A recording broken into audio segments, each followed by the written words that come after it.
Happy New Year po to all of you.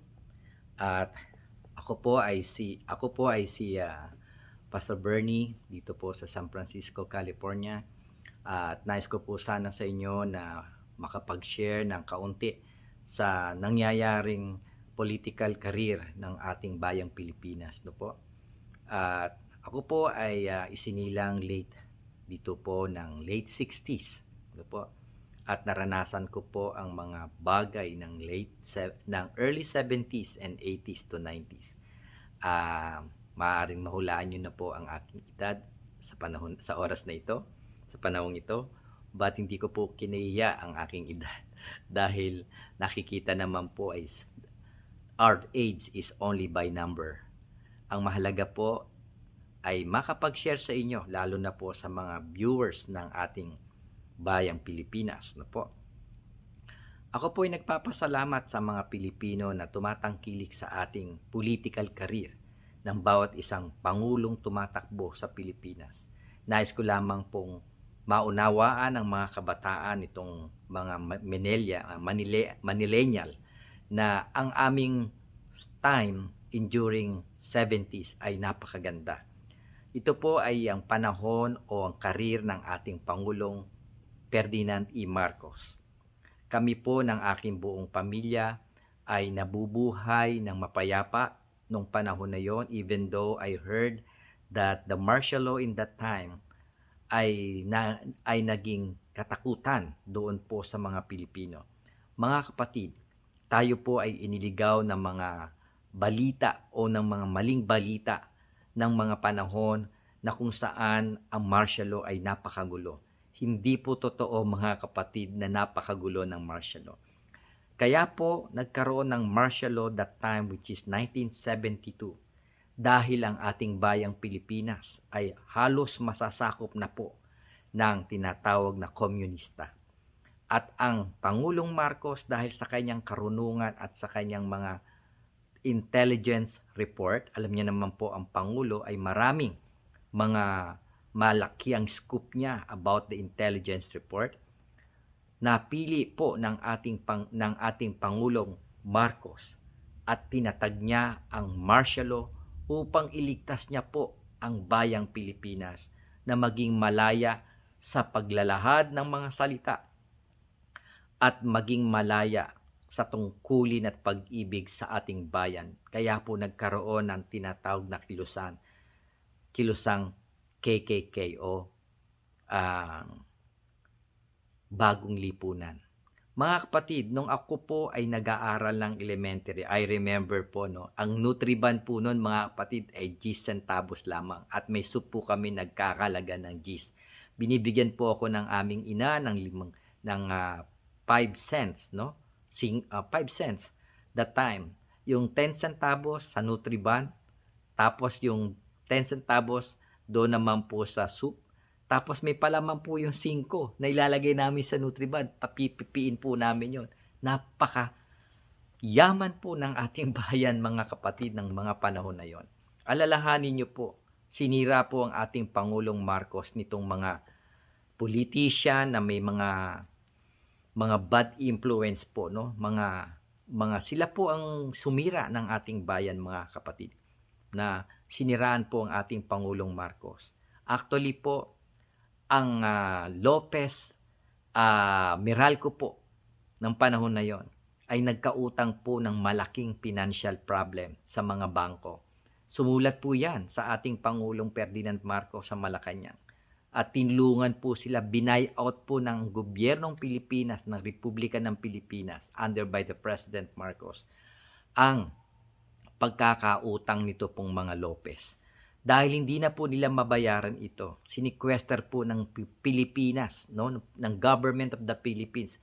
Dangan nga lang, those time is under by Ferdinand E. Marcos. Alam niyo po ba, ang binabayaran namin sa kuryente nung araw ay 5 piso lamang po kada buwan. 7 piso, mataas na po yung 10 piso. Dahil ang ating Pangulo po ay ibinibigay niyang halos libre na ang kuryente sa mga Pilipino. Tandaan po natin, mga kapatid, ang dollar ng panahon na yon ay dollars is equivalent of 5 to 7 pesos lamang po mga kapatid. Hindi pa po ako nakakita ng malaking pera during that time, only 20 pesos na bill. Every year po, pinadadalang kami ng aming great-grandmother dito sa Amerika ng tig $10 na gift sa aming mga apo. At pinapalit po namin yan. Tanda ko po nung during that 70s, no? Yung Philippine Island po dyan sa may Alabang. Diyan po ako nagpapapalit ng dollars na binibigay sa akin ng lola ko. Yung $1 mga kapatid, nakakita ko ng $1. Sinamahan po ako ng mother ko noon, pinapalit namin yung gift ng lola ko every year. Yung aming pong tig $10, ang laking pera na po noon mga kapatid. Nagugulat po ako kasi sa mura pong edad, makahawak ka lang po ng pisong malalaki nung araw po, ay malaking pera na po noon. Ngayon po, makahawak ang bata ng piso, halos iba to sa iyo pabalik dahil wala nang mabibili. Mga kapatid, mga kababayan, nais po ng ating tumatakbong pangulo, no po. Ako po ay hindi ko sinasabi na ako po ay loyalist, no po. Nais ko lamang pong ipaliwanag sa inyo na ito na po ang destiny ni BBM, no? Ni Bongbong Marcos. Natatandaan ko sa mga video clips na sinabi ng ating butihing tumatakbong presidente na nais niya nung batang paslit po siya, siguro mga 7 years old po siya noon, no po, or 8 years old. Tinanong siya ng daddy niya kung ano ang mga pangarap niya. Ang sabi niya, mga kapatid, sa murang paslit ni BBM, nais niyang maging Pangulo ng Pilipinas upang matulungan niya ang mga taong naghihirap. Sa batang paslit po yun mga kapatid, ay meron na siyang potential na tumulong sa mga mamamayang Pilipino. Mga kapatid, alam na natin na win-win situation na po ang ating butihing Pangulong ng Pilipinas na si BBM. Mga kapatid, destiny na po ito ng mga Marcos para bumalik po sa Malacanang upang lahat ng napautang ng ating Pangulong Marcos na kanyang tunito-niladang ginto sa mga ibang bansa ay makapagbayad under by the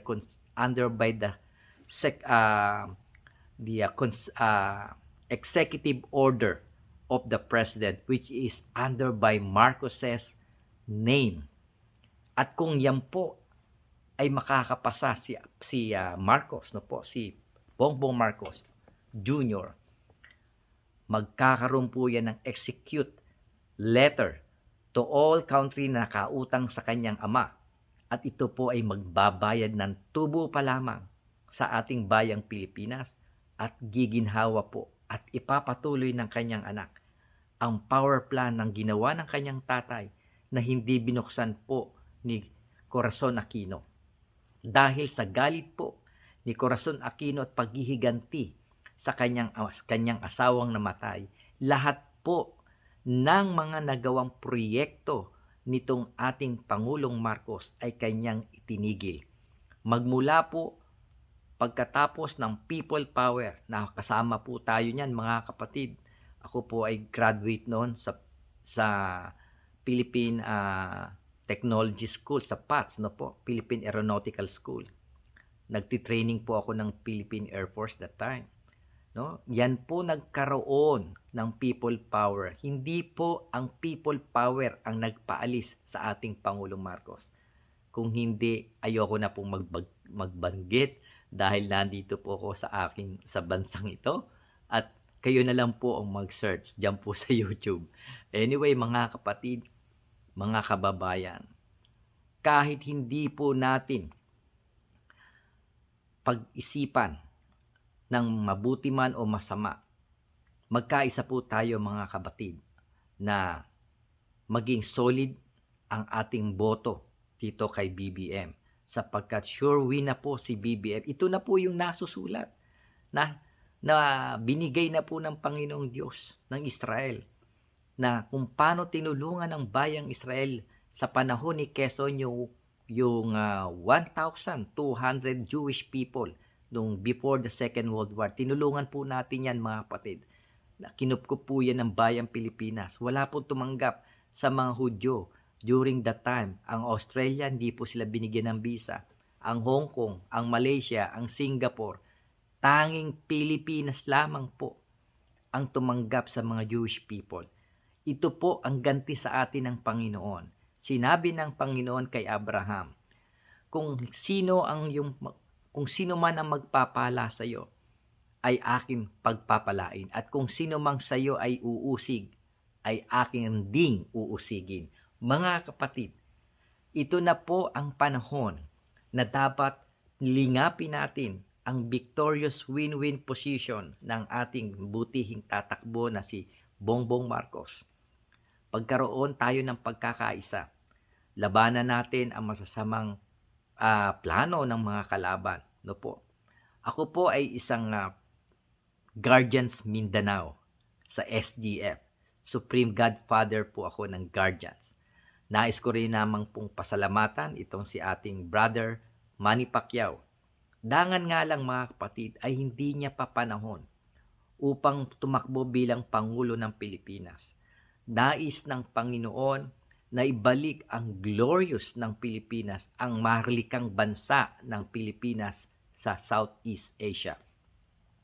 Tayo po mga kapatid ay nagkaroon ng isang malaking dilubyo mula nang bumaba ang ating Pangulong Marcos na napalitan ni Cory Aquino at ni President Ramos during that time of 90s. Wala pong tubig, walang kuryente, laging brown out. Yan po the worst president of the Philippines, mga kapatid. Tapos, pinasukan naman po ni Estrada. No po, alam po naman natin ang mga taong ito. Ayoko na lang pong magsalita tungkol sa mga pangulong ito. Nakagawa man sila ng mabuti o ng masama, Diyos na po ang bahala sa kanila. Kay Brother Manny Pacquiao po, bro, alam ko na mahal mo ang bayang Pilipinas. Bro, alam ko na iniibig mo ang lahat ng Pilipino. Tanong, hindi ka pa handa bro para tumakbo bilang Pangulo? Although you are a giver person, pero huwag kang magpapauto, please, sa mga nasa likuran mo. Kasi bro, pag sinabi nila ang ganda ng boses mo, kakanta ka ngayon kahit hilaw na hilaw ang tono. Tapos sasabihin nila, bro, ang galing-galing mo. Huwag ka magpauto. Huwag ka magpauto, Brother Manny. Sapagkat sila ay ginagamit lamang ni Satanas. Alam kong makadiyos ka. At alam ko na balang araw ay gagamitin ka ng Panginoon. Hindi lamang sa paglilingkod sa bayan, bagkus maging minister ka ng salita ng Diyos.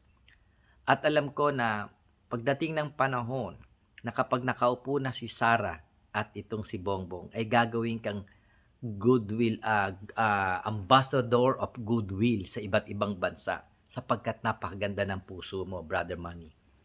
Ito naman si Mayor Isko, no? Ang masasabi ko lang, Brad, wala ka pa sa second term sa Manila. Manila pa lang ang pinaganda mo. Hindi mo pa kayang pagandahin ang Pilipinas. At wag mo kaming gawing pansabong sa China dahil sa mga sinasabi mo na hindi mo papayagan na ang mga Chinese people ay magdodominante sa atin. Kapatid, ito lang ang ma-advise ko sa iyo. Huwag masyadong mabilis ang takbo ng buhay. Kailangan pinag-iisipan yan. At kailangan ang pagsasalita natin ng Ingles ay nasa tamang grammar dahil ang mga ibang bansa ay tatawanan tayo kung ang Pangulo natin ay hindi marunong magsalita ng tamang Ingles. Dangan nga lang mga kapatid, ako'y matagal na rin ng kaunti dito sa Amerika. Even though I spoke English, but I hate to speak English because I need to speak English because they are speaking in English. But I want to speak more in Tagalog, mga kapatid. Sapagkat natatandaan ko na sinabi ni Jose Rizal, ang hindi magmahal sa kanyang wika ay masahol pa sa malansang isda. Mga kapatid, alam naman natin na kung sinong karapat-dapat na tumayo at magre-representa ng bansang Pilipinas. Tandaan po natin, asul, pula at dilaw ang ating bansa. Natali na tayo ng mga dilawan. Naloko na tayo ng mga dilawan. Ang ating asol na bughaw, na ating pusong dakilang bughaw na malinis na puso ng mga Pilipino, nawa ay magkaroon ng isang solido na maging pula na pag-ibig sa kapwa at sa kalikasan. Tayo lamang ang magiging pag-asa ng mga bagong henerasyon. Maranasan ng mga anak ninyo, ng mga apo nyo, kung ano ang naranasan namin ng mga 70s. Alam nyo po ba, nung 70s, sa Pilipinas ginawa yung Miss Universe. Diyan po pinakita ng ating Pangulong Marcos kung gaano kaganda ang Pilipinas. Noong panahon na yon, mga kapatid, no?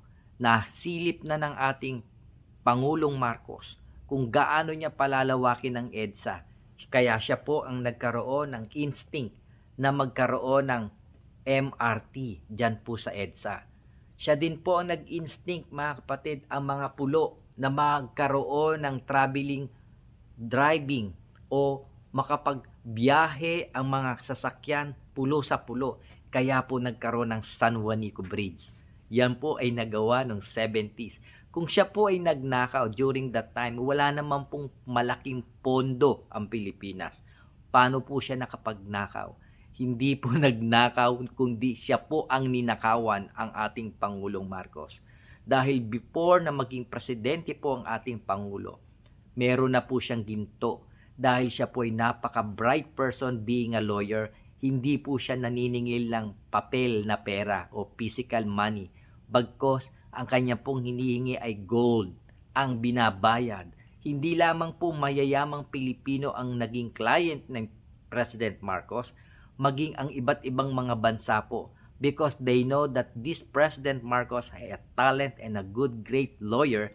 That's why President Marcos, he foresaw that the gold metal, it will be precious metal in the future. Kaya yan po ang hinihingi ng ating Pangulo, bayad sa kanyang serbisyo bilang isang magaling na abogado. Mga kapatid, kung ang ating Pangulong Marcos ay nagnakaw, wala pong NLEX ngayon. Idea po yan ng ating presidente. Kung ayaw niyo po kay Marcos, wag po kayo dumaan dyan sa NLEX. Wag din po kayong tatawid dyan sa San Juanico Bridge. Wag din po kayong sasakay sa MRT. Yan po ang mga nature na ginawa ng ating Pangulong Marcos. Dati po, merong 5 pisong coins, no po? Napakahalaga po noon, mga kapatid.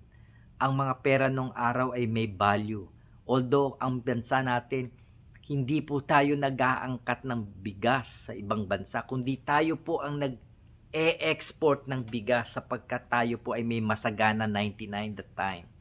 Pero dahil po sa kagawaran ng mga realtor, yung Palayan po ay ginawang subdivision. Yung pong Marikina dati po hindi nagbabaha dyan. Dahil ang Antipolo po, marami pong mga puno dyan. Ngayon po kali na. Kaya po every year nababaha po at uulan. Mabubuhos po ang ulan sa baba sa may Marikina River.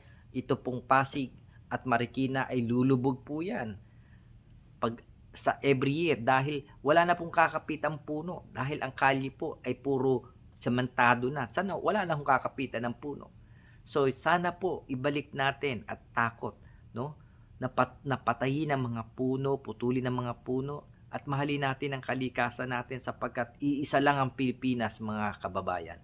Iisa lang ang Pilipinas. Kami pong mga nasa abroad, pagdating na po kami sa tamang edad, kung ako po ay mag-retire as a 65 years old, nais ko pong magbalik sa Pilipinas para diyan na po ako magkaroon ng tinatawag na pension or retirement, no po. Dahil napakasaya po sa Pilipinas, mga kapatid. Ang lungkod po dito sa Amerika, New Year po kami ngayon, no? Wala po kayo maririnig na putukan diyan sa tabi-tabi. Only Independence Day lang po sila nagse-celebrate dito, mga kapatid. Nagkakaroon sila ng mga party, but even this New Year, tahimik po ang Amerika, mga kapatid. Kaya mabuti po at mapalad kayo dyan sa Pilipinas. Kahit wala po kayong pera, kayo po ay masaya. Kami po ay may kaunting pera, ngunit kami po ay malungkot dahil mabuti pa po kayo, no? nakakatanggap ng pera naming pinaghirapan, sapagkat kayo po ay receiver, kami po naman ay sender. Kaya mga kapatid, nawa this coming election, no?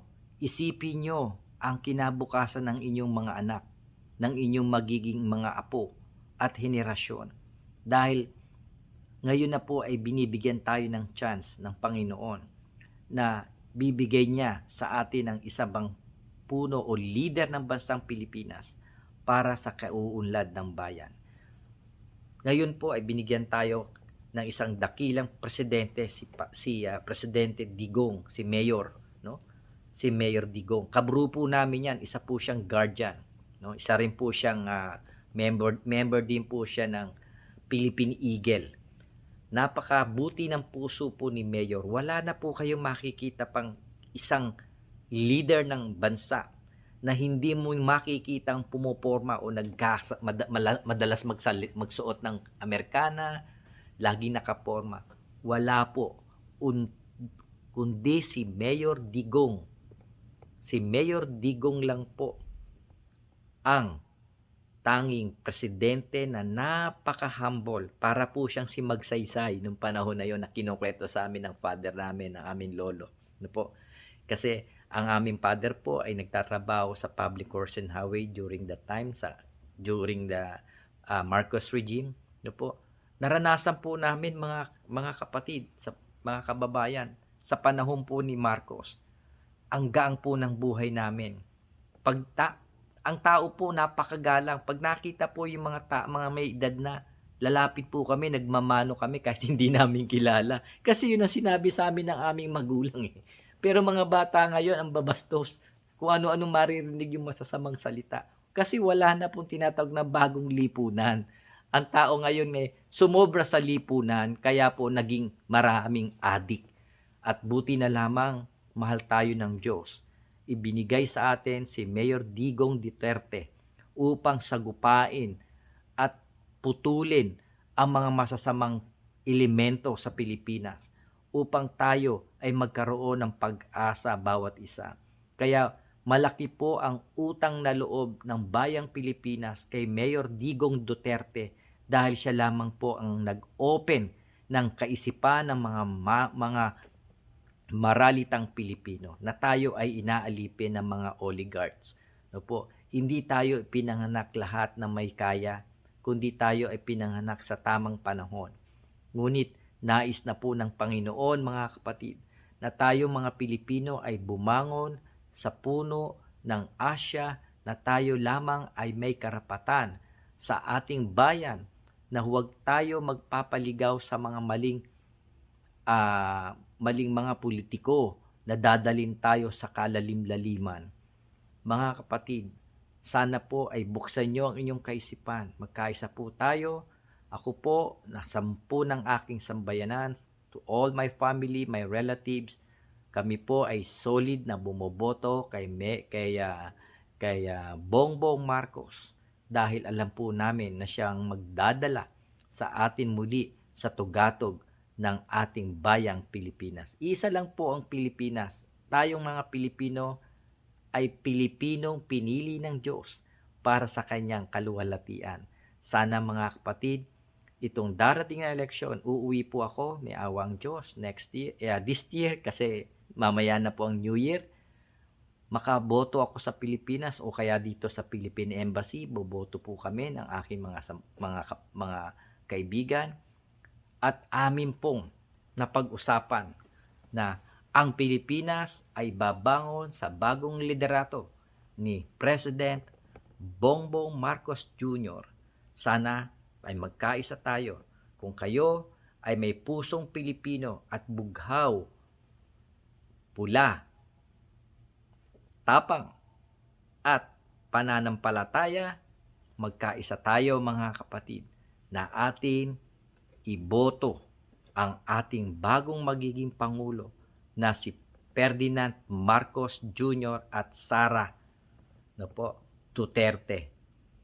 Yan po, yung dalawa na yan mga kapatid, hindi po kayo mabibigo. Dahil kung may plano ang Diyos sa ating bayan, may plano din po ang dalawang presidente at vice presidente. Ito po ay sana po ay magkatotoong prediction.